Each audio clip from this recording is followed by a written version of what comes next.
Hello Challenger, soyez les bienvenus et je veux souhaiter particulièrement un grand welcome à toutes les nouvelles personnes qui s'abonnent. Que Dieu vous bénisse, merci de prendre part à cette communauté. Vous êtes au bon endroit, au bon moment. Nous continuons notre série de lectures dénommée « La prière d'une épouse est efficace » et aujourd'hui nous parlerons de ses pensées. Prions. Père, nous te bénissons. Merci pour ce moment. Éclaire-nous davantage, instruis-nous, enseigne-nous et aide-nous à mettre en pratique tes vérités dans le nom de Jésus. Amen.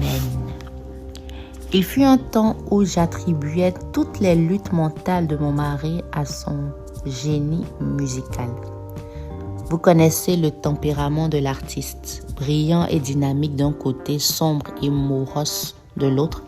Quand il se sentait mal, les pensées de son esprit lui disaient qu'il allait échouer, qu'il ne valait rien et qu'il était incapable de faire ce qu'il devait faire. C'était sans fondement dans la réalité parce qu'il pouvait être animé de ces mêmes pensées au beau milieu du projet le plus productif et réussir. J'ai mis longtemps à réaliser que ces batailles mentales qu'il endurait n'étaient pas juste le fait de son caractère. Il était d'ailleurs pas voué à les combattre tout seul. Si lui et moi ne faisions qu'un, alors un assaut porté sur ses pensées était aussi porté contre les miennes. Je pouvais me tenir avec lui sur le champ de bataille et déclarer « Ce n'est pas Dieu qui parle ainsi à mon mari, mais c'est la voix de l'ennemi. » Je ne vais pas rester là, les bras croisés, pendant que l'ennemi joue à ce jeu mortel avec ses pensées et avec nos vies. J'ai donc décidé de faire ma propre expérience et de tenir ferme contre les ruses du diable en faveur, comme Éphésiens 6, verset 11 dit. Après tout, la Bible dit « Faites en tout temps par l'Esprit toutes sortes de prières et de supplications. Veillez à cela avec une entière persévérance et priez pour tous les saints. » Éphésiens 6, verset 18. Tous les saints est certainement une catégorie de personnes qui inclut mon mari. J'ai ainsi persévéré dans la prière pour lui dans les mois qui suivirent.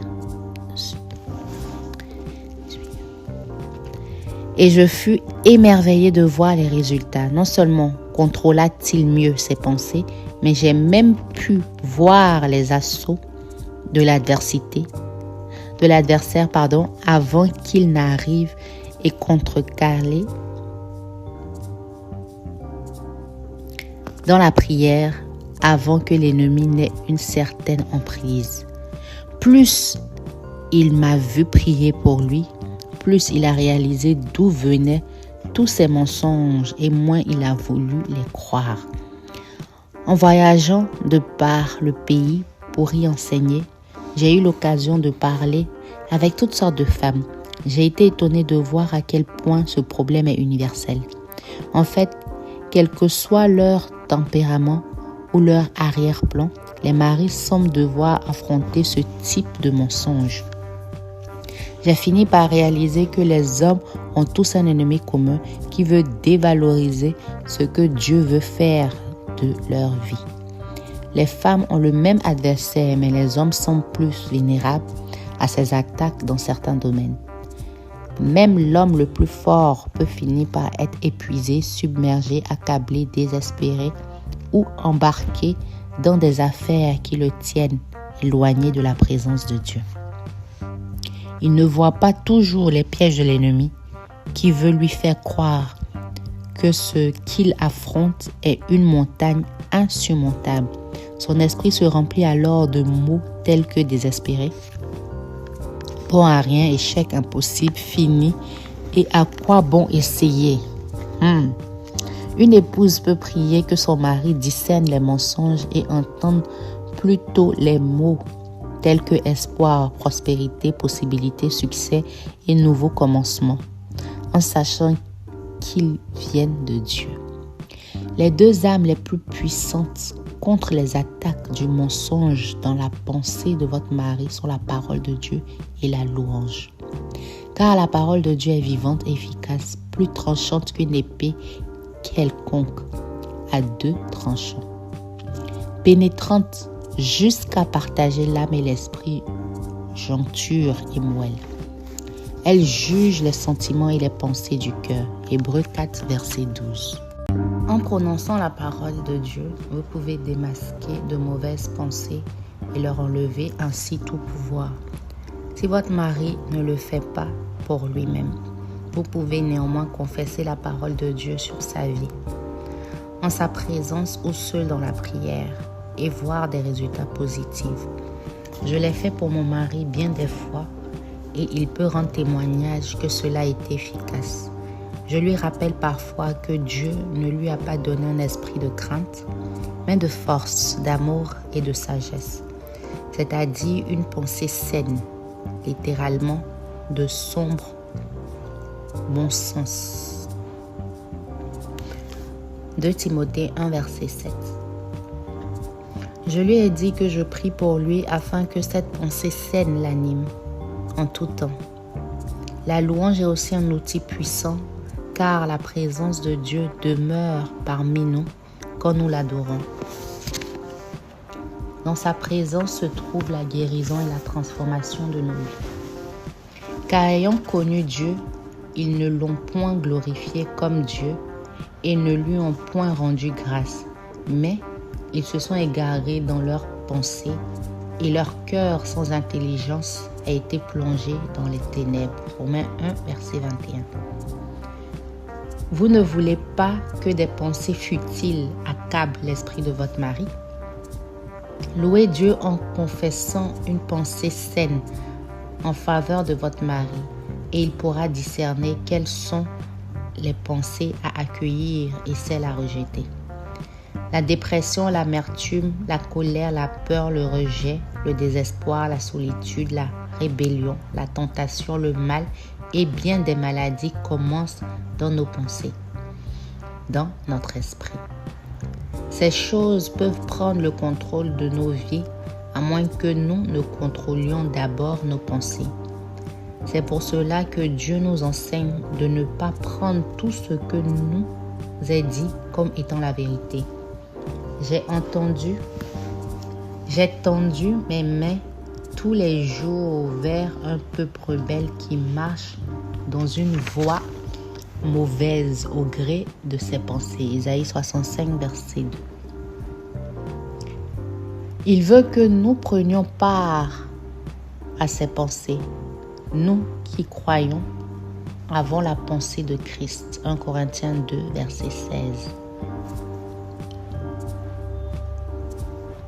Prions pour nos maris afin qu'ils reçoivent la pensée de Christ et qu'ils amènent toute pensée captive sous le contrôle de Dieu, qui n'a pas besoin de cela. Grande question, qui n'a pas besoin de cela. Prière. Seigneur, je te prie de protéger les pensées de mon mari. Sois pour lui un bouclier qui le protège des mensonges de l'ennemi. Aide-le à discerner clairement entre ta voix et toute autre voix. Et montre-lui comment t'amener toute pensée captive comme tu nous l'enseignes. Qu'il puisse avoir soif de ta parole et faim de ta vérité, afin qu'il sache reconnaître toute pensée tortueuse. Donne-lui la force de résister aux pensées de mensonges. Rappelle-lui qu'il a la pensée de Christ. Là où les mensonges de l'ennemi ont déjà envahi ses pensées, je les repousse en invitant la parole du Saint-Esprit à purifier son esprit. Seigneur, tu m'as donné autorité sur la puissance de l'ennemi. Luc 10, verset 19. En vertu de cette autorité que tu m'as donnée en Jésus-Christ, j'ordonne à tout esprit de mensonge de quitter les pensées de mon mari. Je proclame que Dieu a donné, et vous mettez le nom de votre mari, une façon de penser saine. Il n'entretiendra pas de confusion. mais vivra dans la clarté.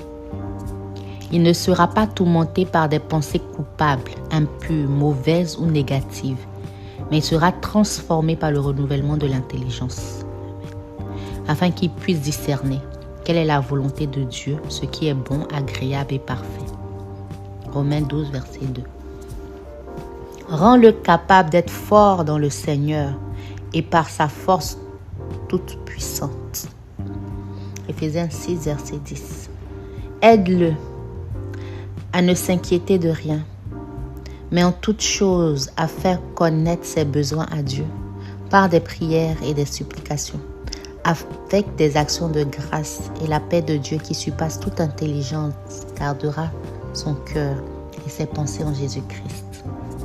Philippiens 4, versets 6 à 7. Et enfin, Seigneur, que tout ce qui est vrai, tout ce qui est honorable, tout ce qui est juste, tout ce qui est pur, tout ce qui est aimable, tout ce qui mérite l'approbation, ce qui est vertueux et digne de louange soit l'objet de ses pensées. Philippiens 4, verset 8. Amen. Quelques précieuses ressources. 2 Corinthiens 10, verset 3 à 5 dit: si nous marchons dans la chair, nous ne combattons pas selon la chair, car les âmes avec lesquelles nous combattons ne sont pas charnelles, mais elles sont puissantes par la vertu de Dieu pour renverser des forteresses. Nous renversons les raisonnements de toute hauteur qui s'élèvent contre la connaissance de Dieu et nous emmenons toute pensée captive à l'obéissance de Christ. Romains 8, verset 6. Et l'affection de la chair, c'est la mort, tandis que l'affection de l'esprit, c'est la vie et la paix. Amen. Romains 7, verset 23. Mais je vois dans mes membres une autre loi qui lutte contre la loi de mon entendement et qui me rend captive de la loi du péché qui est dans mes membres. Romains 7, 25. Ainsi donc, moi-même, je suis par l'entendement esclave de la loi de Dieu, et je suis par la chair esclave de la loi du péché. Marc 12, verset 30. Tu aimeras le Seigneur ton Dieu de tout ton cœur, de toute ton âme, de toute ta pensée et de toute ta force. Amen. Ainsi prend fin la lecture et la prière de ce jour. Nous avons prié pour ces pensées, que Dieu lui-même environne et enveloppe les pensées de nos maris et l'emmène à penser par l'esprit et non par la chair. Qu'il rende captive toute pensée négative et qu'il la transforme pour sa gloire. Dans le nom de Jésus que nous avons prié. Amen. Dans le prochain épisode, nous parlerons de ces craintes. C'est avec joie que je vous ai lu. Rendez-vous dans le prochain épisode. Moi, c'est Souveraine. N'hésitez pas de partager à quelqu'un qui a besoin que ses pensées soient libérées. Qui a besoin qu'une épouse prie pour ses pensées. Merci de me laisser vos commentaires. J'ai hâte de vous lire. Shalom.